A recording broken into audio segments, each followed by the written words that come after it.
Welcome to Terra Talking, the podcast that's named after the blog that's just me, telling stories to offer help, healing, and hope as you journey into your passionate, purposeful, and prosperous life.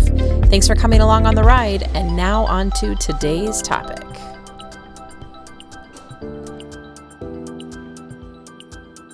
So what we're actually here to talk about is setting goals that we don't even try to reach.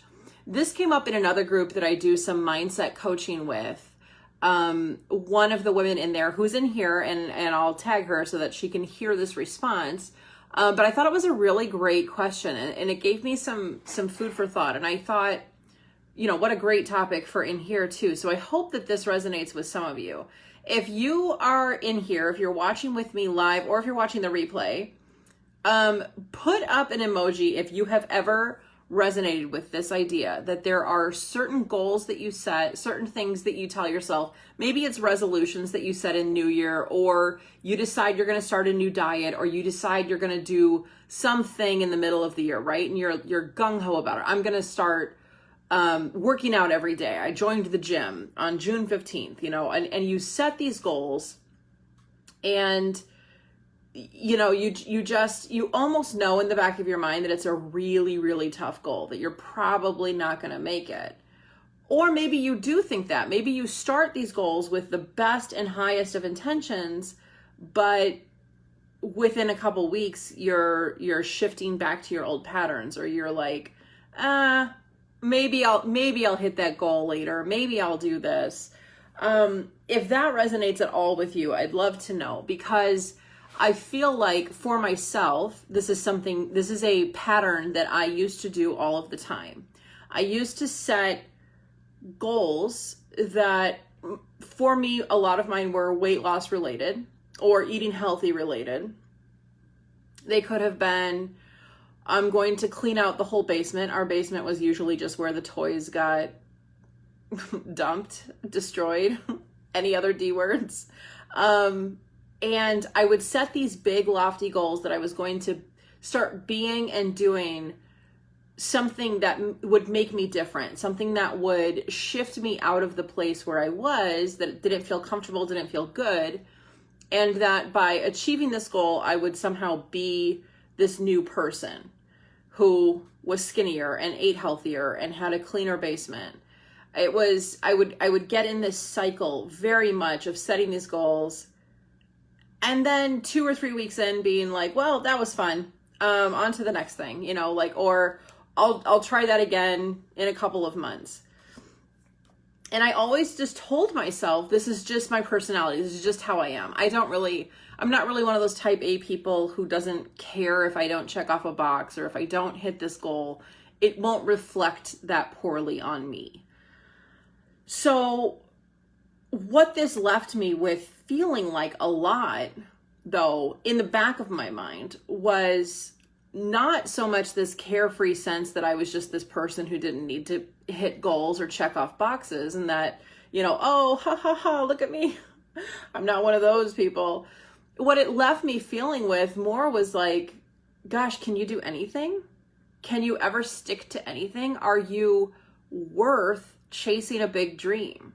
Like, these were the thoughts that would play in the back of my mind when I was going through this cycle of setting goals that seemed really fun and good and meaningful at the time. It seemed like I had a lot of oomph going into them, but very quickly falling off the wagon, very quickly talking myself into, oh, it's okay to take a break this day, or I can still do this even if I'm not hitting it really hard, if I'm not going totally gung-ho. And what I came to find, and these are just some of the reasons that came up for me. I think that when we look at why do we do this, because I know that my experience is not native just to me. I know that there are women out there, some of you may even be listening to this live, that you have these big lofty goals. You say, oh yes, I'm going to change my life in this way. I am going to, go get a second job so that I can pay off all of my debt. I am going to, not I mean, there's so many ways that we talk ourselves into this, right? Like, whether it's with relationships, whether it's with our job, whether it's with family or eating healthy or working out, we set these big goals, and when we don't start to hit them or things seem like they're shifting off kilter, we just kind of go, oh, well, that's par for the course. Better luck next time. Maybe I'll try it again when life isn't so stacked up against me. We can come up with all these excuses as to why we aren't hitting those goals, and yet never holding ourselves accountable for never hitting those goals and carrying the burden of what that actually does for our minds, for our mindset, for our hearts, for our self-worth, for our self-love. And we don't really ever come back and address it. So why do we do it? I wanted to dig into this because I think that there's multiple different reasons, and if none of these reasons even remotely hit on your reasoning, then, by all means, let's have a conversation, because I'm curious about this. But here's what I think some of the reasons that we hold ourselves back from going after the goals that we've set is, number one, that we're afraid of failing. We are definitely afraid that we will fail again. And so we kind of set these goals that are a little bit half-assed, pardon the French. We know that we could maybe do more, but we also know that we're not really going to be trying anyways. But it sounds nice when we say it, right? It sounds like, oh, look at what she's going to go do. You can make the declaration on Facebook. You can, set up all the charts that you want. Maybe you get an app on your phone that'll send you these reminders. But we really know that we're not going to try that hard. Deep in our minds, we know this. We would never say that out loud to anyone, because then what's the point? But we're afraid that we're going to fail at it. And we're afraid because probably we have failed in the past at it. And it becomes this self-fulfilling cycle, does it not? Where we're setting goals and we're not really working hard to reach them. We are working, but not really working. We go to the gym, but we don't stay there for the whole 45-minute workout. Or we go buy the healthy food, but we're still sneaking French fries when we drop the kids off. It's that we set ourselves up in this cycle of acceptable failure, where we know we're going to fail to a certain degree, and that's okay, because we know that we'll still be okay with who we are. There's also the idea that maybe we're afraid to succeed.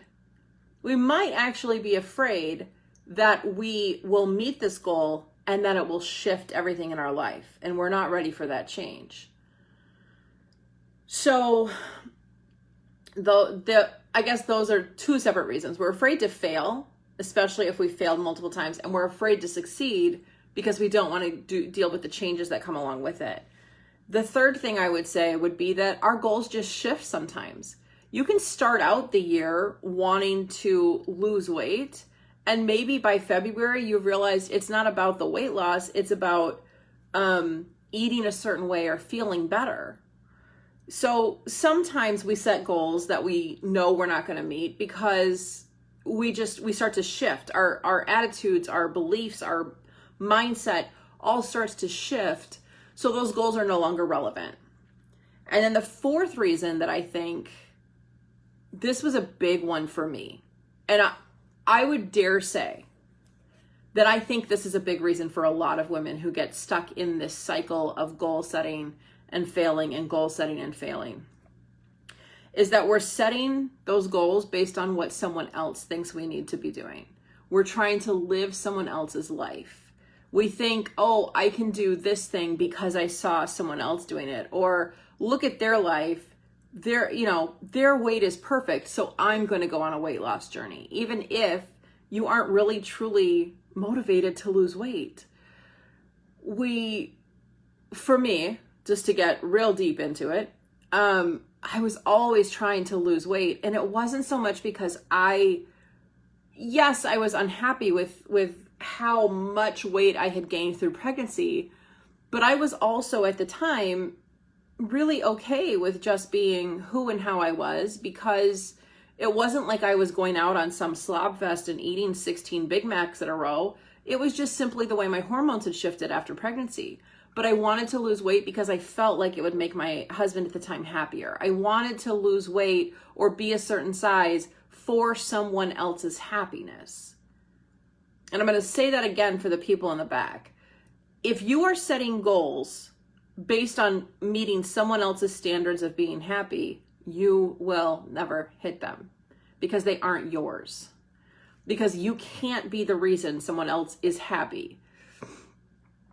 You can only be the reason that you are happy. And if these goals actually go back to your true happiness, the world is your oyster.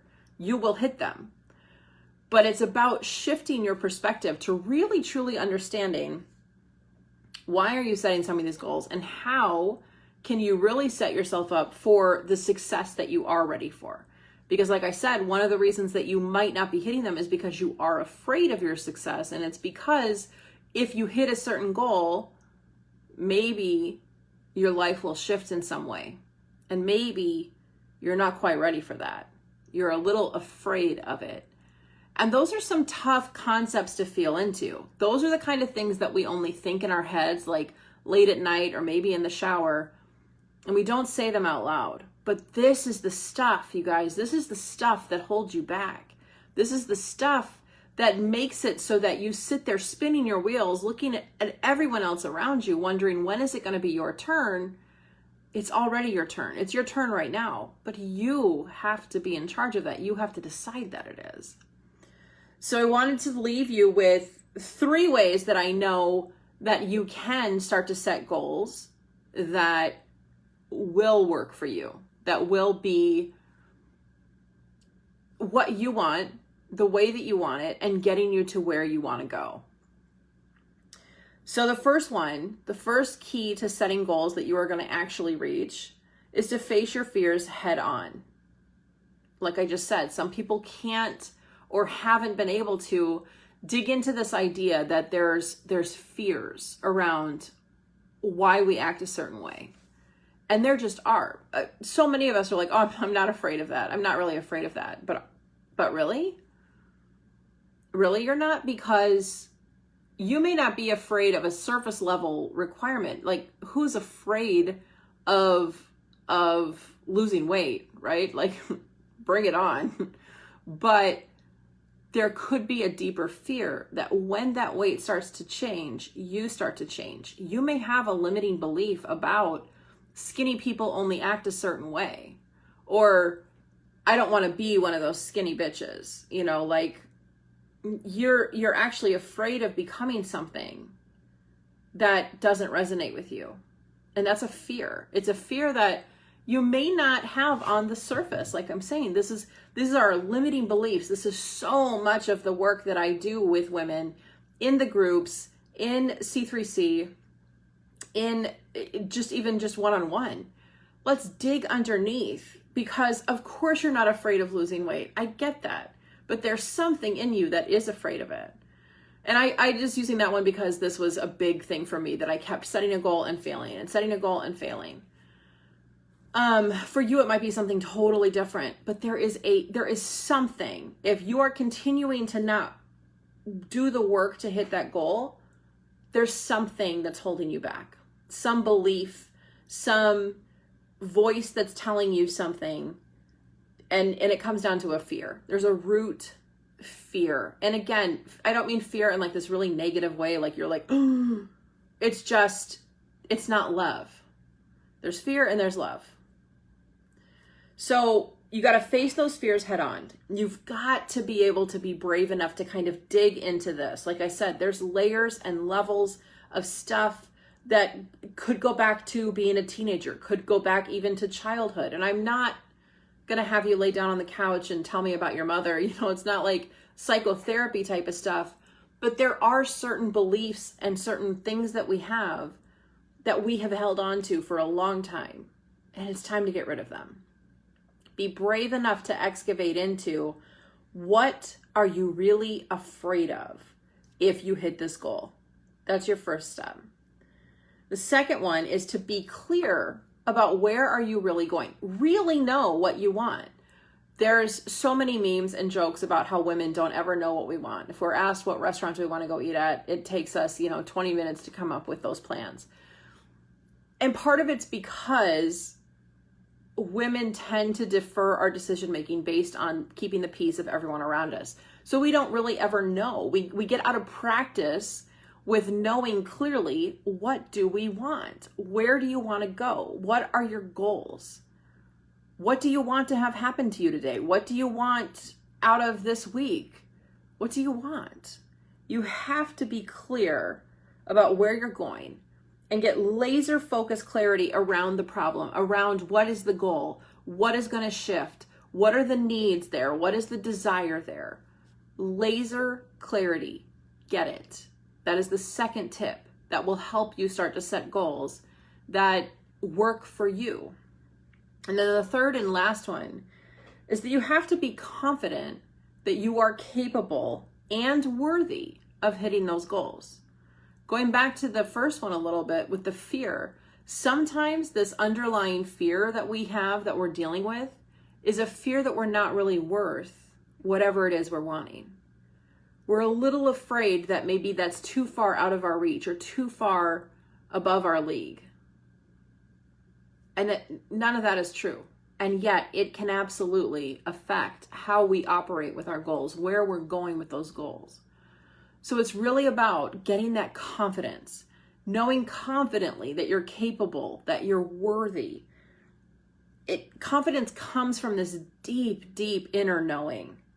It comes from practicing it. It comes from doing the steps day in and day out that will get you to what you want to do, to know that you are good at it. You can probably do your job, whatever you do now, because you have taken the steps to do it day in and day out, day in and day out. You're confident in your skills there because you've repeated doing the same thing. And then lastly, confidence comes from learning and mentorship. You had a boss or a supervisor at that job who told you these are the steps you do every day. They watched over, they helped you, they gave you tips or hints. Do this, do this, do this. Those are the steps that you take to get that confidence. And when you have confidence, clarity, and courage, you start to move towards your goals. You set goals that are more realistic. You set goals that you actually want to come work on every day. When you love what you're doing, you want to show up for it every day.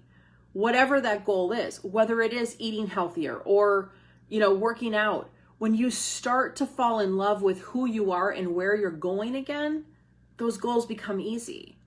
So if you are struggling with this idea, or if you have struggled with it in the past, that there's these goals that you're kind of setting and you're like, about them, check in with yourself. What are you afraid of? What are you afraid of if you succeed? What are you afraid of if you fail? Have you shifted goals? Have you become a different person? And are you trying to live someone else's life? Those are just some of the ways that we talk ourselves out of it and hold ourselves back. What I do in Clarity, Courage, and Confidence is it's 6 weeks of us working together. It's a small group. We're all in, a group setting together. There's a group call. We can work on together, kind of resolving some of these fears and talking each other into being successful at them. There's such that sisterhood almost of knowing you're not alone, whatever you're going through. The group concept works so well for this particular set of why you might want to join Clarity, Courage, and Confidence. It's not always just about like, oh, I need more clarity, I need more courage, I need more confidence, because you may think you have all of those things, but if you're not using them together to move yourself strongly forward, to go after what it is that you really, truly want in your life, and I say this all the time, live the life you've always imagined. What does that mean to you? Do you have clarity on it? Because a lot of people don't. And it's because we're trying so hard to live someone else's life. You don't have to live like that anymore. You can bravely walk into your clarity. You can bravely walk into the confidence that gets you through to where you want to go. Clarity, Courage, and Confidence, the program is going, I'm keeping the price as it is right now through Black Friday. It is on sale through Black Friday because the price is going way up in January. The whole program is shifting into more of a one-on-one experience with me. But for right now, get in on it at the last way that we're going to do it this way. It's going to be completely transformative. It is going to help open your eyes to some of the ways that maybe you have been holding yourself back a little bit. And it will give you the tools to really start moving forward, defining how you want your life to look, not being afraid of those changes, knowing that you are here for a purpose and you confidently show up to live that purpose out.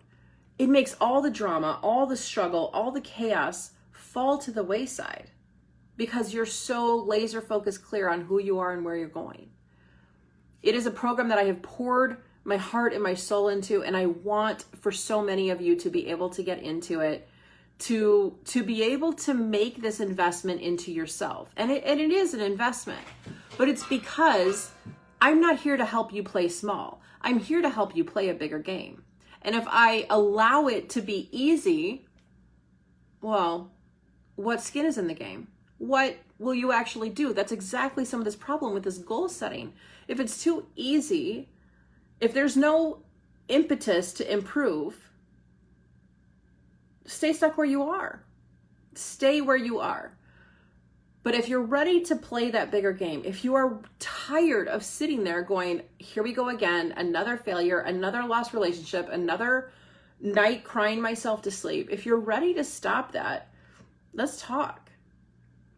It's exactly what I've made this program for. And it's exactly why I am here. I don't want women to sit here stuck where I was stuck for so long, in pain that I was trapping myself in. Because the second I decided that it was going to start getting better, the day I made that declaration, it did. And I still had to go through it. I still had to go through a lot of steps. I still had to find my mentor. I still had to work through so many of my own limiting beliefs. But the day I decided that I wasn't going to stay stuck anymore was the day I started dismantling this prison that I had built for myself with these bricks of pain. And I started laying them out, and they became my pathway to the paradise that I'd actually always wanted. That's what I want for you. So if any of this is making sense, I realize I kind of got off on a tangent about C3C, but it's because I'm so passionate about you guys getting into it. This is my heart and soul, and I want it to be, it's here for you. It's here for you when you're ready to take those steps. So that is what I had to say today about goals. I hope that some of this goal setting stuff is starting to get through to you.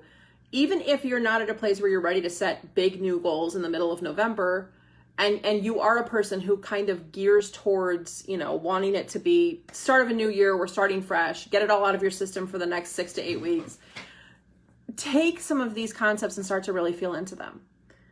And, I'm always here to talk. I am always here for you guys. I have a couple more lives planned this week in a similar way, just some other concepts ways that we keep ourselves stuck. Maybe it's not new to you. Maybe you'll learn something that is just a mind-blowing breakthrough that you've never heard it said this way before. Either way, I'm thankful that you're here. I'm so glad you guys are all in this group. Again, if you have a friend or a family member who needs to be in here, go to the top of the page. You have to click on Grow with the Flow. Go to the top of the page and click on the invite button. Just invite them in. They can just hang out for 30 days, see what this is all about. And if they don't like it, then they don't like it. Like, no skin off anyone's back, but you are helping them maybe get to a place where they need to hear some of this stuff too. So that's all I wanted to say for today. Thanks again for listening to this episode of Terra Talking. I'd love to hear your thoughts. Find me pretty much everywhere on the interwebs as @Terra Talking, that's TerraTalking, or at my blog, terratalking.com. Your reviews, comments, and shares are always so appreciated. May you prosper well as you live your most passionate, purposeful life this week. And as always, keep on keeping on.